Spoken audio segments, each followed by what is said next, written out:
if I walk over there and sit next to Mr. Johnson and carry my phone, does Google know that I was sitting here and then I moved over there?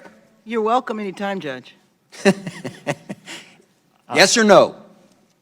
I genuinely don't know without knowing I'm what shocked services. you don't know.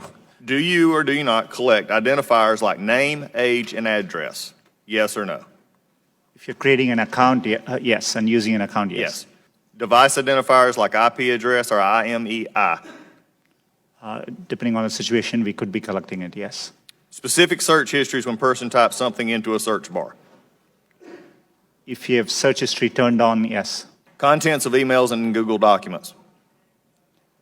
We store the data, but we don't read or look at your Gmail. But you have access to them.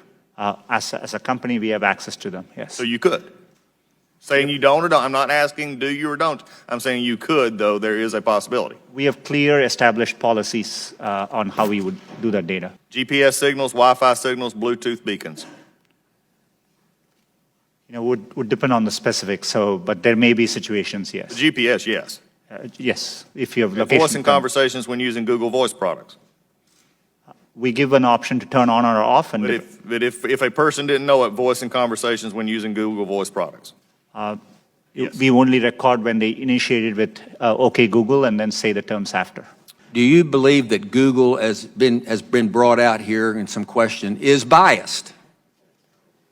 Congressman, it's really important to me that we approach our work in an unbiased. Do you believe that Google is biased? It's either yes or no. No, not in our approach.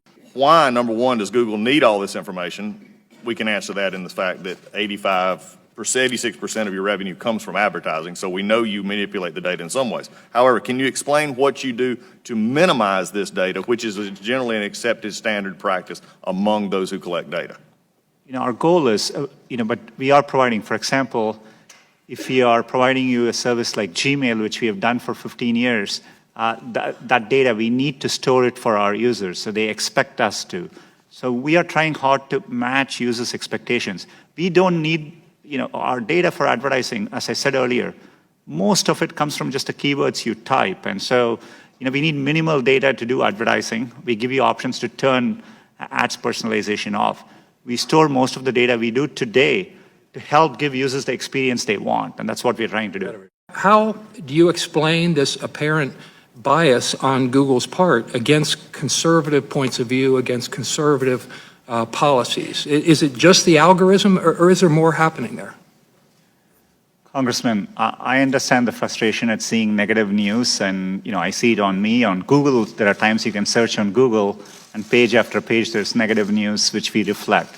But what is important here is we use a robust methodology to reflect what is being said about any given topic at any particular time. And we try to do it objectively using a set of rubrics. It is in our interest to make sure we reflect what's happening out there in the best objective manner possible.